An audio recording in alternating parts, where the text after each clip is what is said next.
Should you be able to count on your doctor to provide you with medical care that meets professional standards? In this Wi-Fi video, we'll consider whether healthcare providers should be allowed to deny care that conflicts with their conscience. June is worried about her sudden fatigue and headaches, so she makes an appointment with her provider, Dr. Joseph. When Dr. Joseph's examination reveals that June is 5 weeks pregnant, she immediately knows she wants an abortion.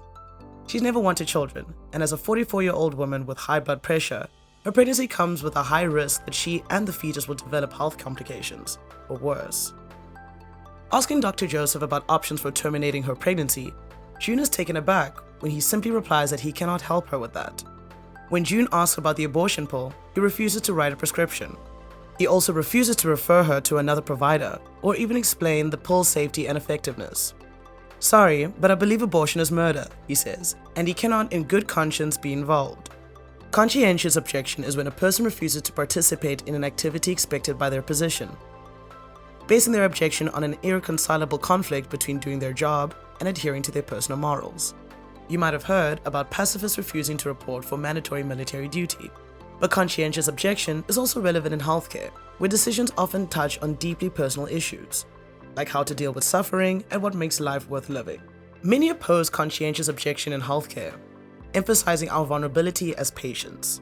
We trust clinicians with our bodies, expecting them to prioritize our health and well-being, not their own agenda or moral purity. From this perspective, a provider like Dr. Joseph is violating his duty to help his patients. After all, the abortion pill meets standards of care for unwanted early-stage pregnancies, especially in high-risk cases. Dr. Joseph's refusal doesn't help June. It only complicates her effort to care for her health and well-being, especially since he refuses to give her a referral or even do the bare minimum of providing her with basic information. And while June might have the knowledge, resources, and self-confidence to ultimately find another provider, many in similar situations don't have these advantages, especially where medical services are scarce. Some have little choice but to turn to illicit and dangerous alternatives. Such people, those already facing social and material disadvantages, are particularly vulnerable to the dangers of allowing conscientious objection in healthcare, thus exacerbating societal injustices. Conscientious objection also undermines a patient's autonomy, that is, their ability to live their life as they see fit. If June had to bring the pregnancy to term, her life would take a very different direction than she'd intended, likely more stressful and less satisfying. On the other hand, those who want to protect conscientious objection claim that the biggest threat to autonomy in such cases is that faced by the clinicians themselves. After all, it's not simply that Dr. Joseph finds abortion distasteful. We all have to tolerate some unpleasant parts of our job. Dr. Joseph's objection to prescribing the abortion pill, despite accepted standards, is that it conflicts with his moral beliefs about which beings are worthy of care, and thus which acts of killing qualify as murder. Like other conscientious objectors, Dr. Joseph is standing up for conviction's core to his identity. Requiring him to participate in June's abortion would mean requiring him to compromise his moral integrity. Nor would it be just this once. Without the right of conscientious objection, Dr. Joseph will be forced to violate his core convictions every time a patient wants an abortion. How can he assist them time after time and continue to see himself as a moral person, standing against abortion as a form of murder? Nor would a blanket prohibition on conscientious objection only create problems for providers on Dr. Joseph's side of the abortion debate. Consider Dr. Emily, a fierce advocate for reproductive choice, whose local government's healthcare standards require her to show patients an ultrasound image of their fetus and fully describe it before fulfilling their abortion request.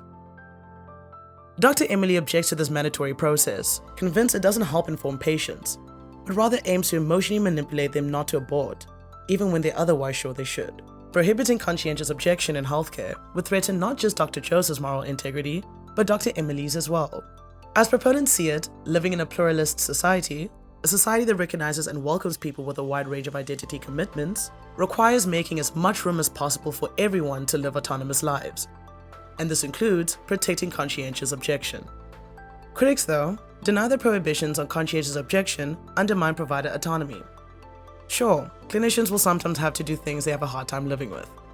But these are among the personal risks and sacrifices they knowingly and voluntarily take on in choosing to enter their profession. Unlike a pacifist drafted for mandatory military service, no one forced Dr. Joseph to become a primary care doctor, serving people who might get pregnant and want an abortion. He could easily have chosen geriatric or orthopedic medicine, or something outside of healthcare entirely. Still, we might not want to be too quick about telling anyone who objects to meeting some current standard of care that they should just pursue some other career instead. While the development of standards has been important in increasing the safety, reliability, and integrity of clinical care, the experts developing these standards tend to come from a narrow segment of the population and have their own biases. Intentionally or not, then, these standards might be infused with ethical, cultural, and other norms and assumptions that fail to reflect the perspectives of all groups, especially groups most likely to be excluded from the process of developing these standards. Telling people, especially those already marginalized, that they must either abide by accepted standards or pursue other, perhaps less interesting or lucrative career options seems unfair to these individuals, and a recipe for perpetuating injustice in these higher status careers. It also means that patients from these underrepresented and more vulnerable groups might have a harder time finding clinicians they identify with and trust when they need care or need to make tough medical decisions. More generally, making people who otherwise have all the hallmarks of being good clinicians feel unwelcome in the field or in certain specializations could lead to problematic shortages in quality providers. Finally, strong demands of conformity tend to undermine the kind of critical, innovative thinking that's essential for challenging professional biases and blind spots, and exploring unproven ideas in a field that already depends heavily on trial and error to further understanding and develop better solutions. On the one hand, then, we need standards of care to ensure that patients at their most vulnerable are being cared for by a system that has their best interests in mind, not left to the mercy of their provider's idiosyncratic beliefs. On the other hand, it's important that these standards reflect a wide range of perspectives and be open to critical reassessment to mitigate their own errors, biases, and injustices.